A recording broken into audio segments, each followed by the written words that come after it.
जब राजा नृक का उद्धार हुआ तब भगवान ने अपने पुत्रों को बुलाया, बेटा इधर आओ, तुमने कहानी सुनी, कितनी अच्छी लगी? बोले बहुत जोरदार लगी पिताजी, पर पल्ले का चुना पड़ी।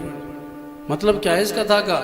बोले कथा का मतलब यह है कि ब्राह्मण के धन का कभी हरण न करे। विष को कोई पचा सकता है और ब्राह्मण के धन को कोई पचा नहीं सकता। ब्राह्मण का धन ये नहीं है कि ब्राह्मण को जो हम देते हैं वही धन होता है। ब्राह्मण से हम अपने मतलब के लिए खूब पूजा पाठ कराएं, फिर महाराज दक्षिणा के नाम पे 100-200 पकड़ा दें, ये दक्षिणा नहीं है उनकी। याद रखो, जितना कर्म ब्राह्मण करते हैं तो उस कर्मानुसार दक्षिणा भी निश्चित हो जाती है। मान लो आपने अपने घर में सत्यनारायण कथा बचवाई,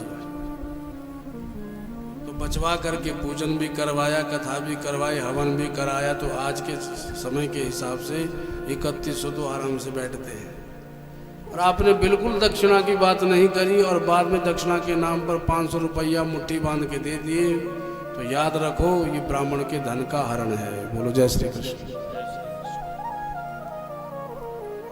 आपने तो बड़ी समझदारी दिखाई, चतुराई, और ब्राह्मण से सारा काम ले लिया, तो वो ब्राह्मण के धन का हरण ही हो गया। तो समझदारी क्या है? बोले 3100 नहीं है, मत हो तुम्हारे पास, तो ब्राह्मण के पास जाओ, कहो पंडित जी महाराज हमने पूजन कराना है, सत्यनारायण कथा बचवानी है, हवन भी कराना है, तो अब बताओ आपको क्या सेवा प्रदान करें। पंडित जी महाराज अगर कहें 3100 5100 जो भी कहें, तो कहो महाराज इतना नहीं दे सकते, हम 2100 ही दे सकते हैं, अपनी ऐसी स्थिति है। तो पहले ही आप कह दोगे तो फिर वो मान जाएंगे, फिर दोष नहीं होगा। पर महाराज हम चतुराई दिखा करके कुछ बात ही दक्षिणा की न करें, सारी बात हो जाती है, पर प्रायः पंडितों के साथ दक्षिणा की बात नहीं होती है। जय श्री कृष्ण। तो दक्षिणा की भी बात होनी चाहिए। कुछ लोग कहते हैं महाराज आप भागवत करते हो तो कितना लेते हो, और अगर बता दिया तो फिर कहते हैं महाराज ये तो बहुत ज्यादा लेते हो। बोलो जय श्री कृष्ण। अरे भैया जितना बड़ा अनुष्ठान होगा तो उसी हिसाब से दक्षिणा भी तो होगी। अरे सत्यनारायण की कथा की दक्षिणा में भागवत की कथा की दक्षिणा तो नहीं हो सकती।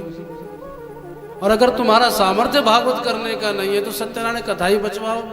अरे महाराज वो भी नहीं है तो पूजन ही कराओ, वो भी नहीं है महाराज तो 5 मिनट के लिए ब्राह्मणों को घर में बुला दो, चरण स्पर्श करके चरण प्रक्षालित कर दो, भोजन पवा दो, ये भी बहुत बड़ा यज्ञ है।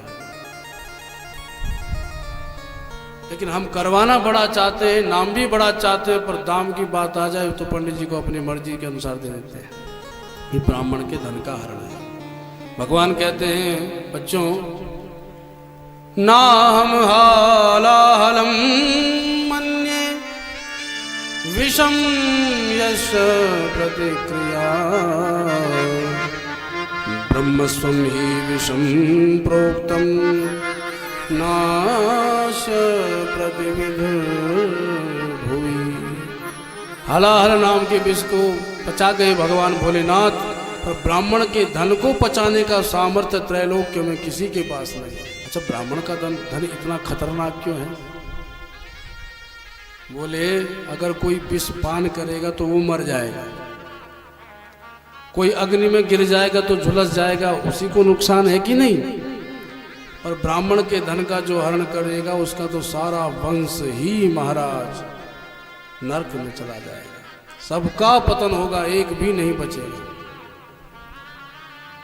हिनस्ति विषवत्तारं वह्निरध्वी प्रसाम्यति कुलं समूलं दहति ब्रह्म स्वारणि पावक।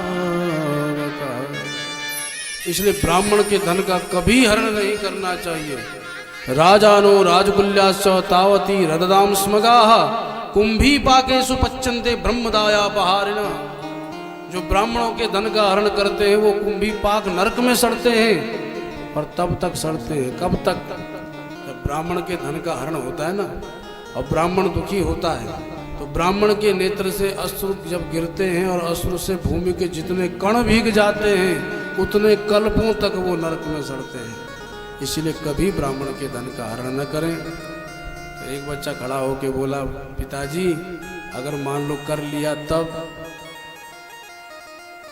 जो आपके साथ हैं, हम बच्चे, आपके बच्चों ने किसी ने ब्राह्मण के धन का हरण कर लिया, तब क्या करोगे? तो बोले जो मेरे प्रणत भक्त हैं, अगर वो ब्राह्मण के धन का हरण करते हैं तो योन्यथा में से दंड भाग, मैं स्वयं उनको दंडित करता हूँ, क्योंकि दंड देने पर ही उनका पाप नष्ट हो सकता है, नहीं तो वो तो अनंत काल तक कल्प में रहेंगे। तो भगवान कहते हैं अपने भक्तों को स्वयं दंडित करता हूँ। फिर यमराज के हवाले नहीं कहा, यमराज तो फिर अलग ही पिटाई करते हैं। बोलो जय श्री कृष्ण। भगवान बोले मैं सदंड भाग, मैं उसको दंडित करता हूँ, क्योंकि बच्चों ने प्रश्न किया था, बच्चे भगवान के ही हैं, ऐसा भगवान ने समझाया। बोलो द्वारिकाधीश भगवान की जय।